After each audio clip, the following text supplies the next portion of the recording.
Philip Pfister, world's strongest man. I flip cars, lift giant boulders, and pull 18-wheelers. But there's some other kinds of strength that are even more important. Strong character, strong moral value, and a strong future for all of us. Today we're going to look at the story of two sisters who have amazing physical strength.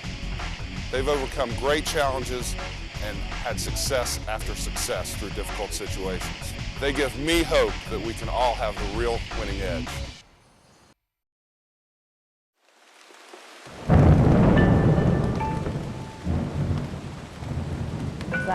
I was rock bottom. I had nothing left. I was at the end of my rope, and I just hit like total bottom, and I didn't feel like I had anything left to live for. And this was when I was 14.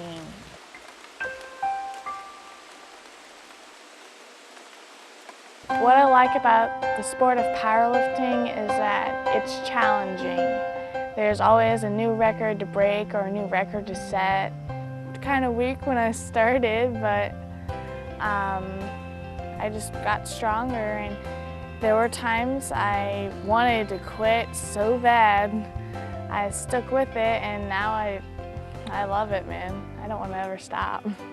3 years ago, I won my first world championship, which was the greatest because I got to walk on stage and I got to receive that award, and I was like, wow, I actually did it. I won.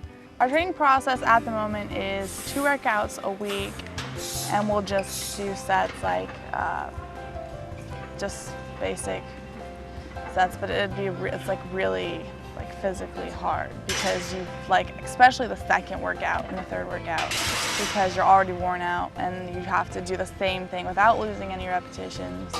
It's about 5 hours each of those days. It's more mental most of the time than anything, because you'll see like 4 or 5 or 6 plates on the bar, and you will not you'll just be like, that's a lot of weight, I'm not going to be able to do it, and you psych yourself out. There aren't as many women a lot of the time as there is males and stuff, but we females like to make a point a lot of the time, saying like, we can do it too. There are stereotypes that fall into place. There are men. They're not always real vocal up about it, that they wish there weren't any women that showed up at the meets. But after they get done and they go out and they do a really good job, some guys begin over time to change their attitude about stuff, especially when they learn a little bit about the girls, that, you know, they still enjoy feminine things. You know, they play classical music. I have a real knack for like reading music. I can read it like a book. It's just my ability to play it most of the time. I just want to put my passion and my heart and my soul into my music. I've always wanted to compose like movie scores, like movie soundtracks, because it's just exciting because you can like sort of see the story happening in the music.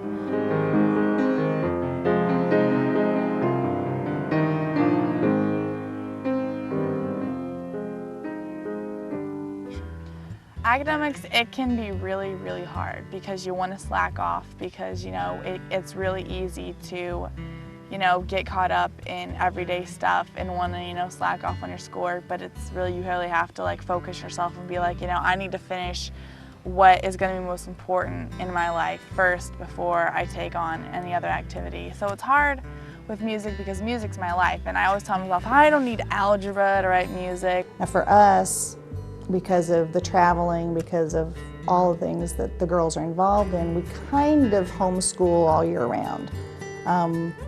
Especially math, but we try to combine the traditional with the practical application. Just because we're learning something in math and the math skills are important, they also work at our family business, which we have a grocery store.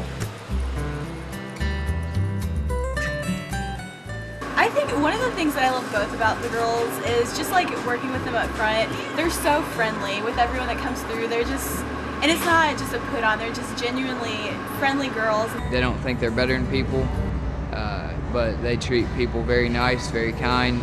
You know, they'd do anything for anybody.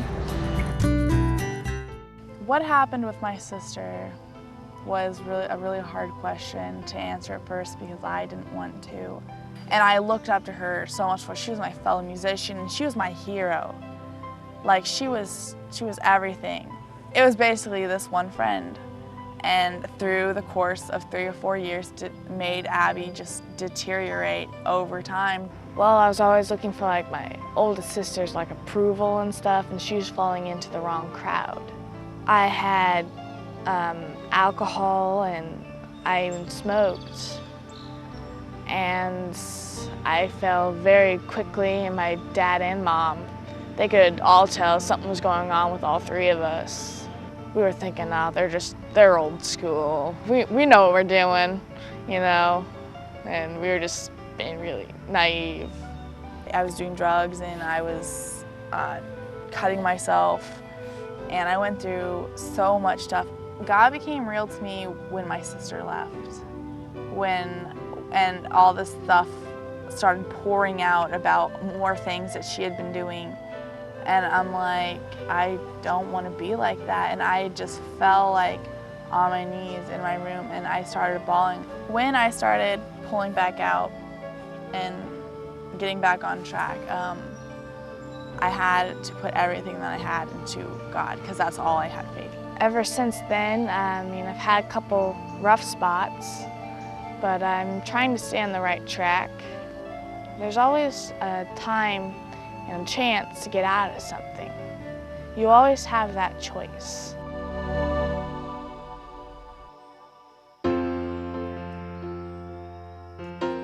I see them coming out the other side stronger spiritually, and certainly stronger as a family as a result of those challenges.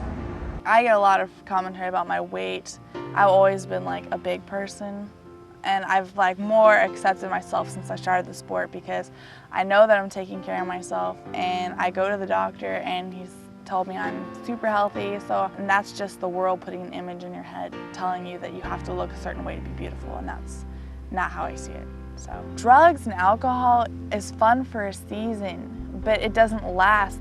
It's gonna affect you, like your physical appearance and your mental and your health. And yeah, you might get, you know, high in the clouds, or, you know, drunk or whatever, and like you feel happy at that moment.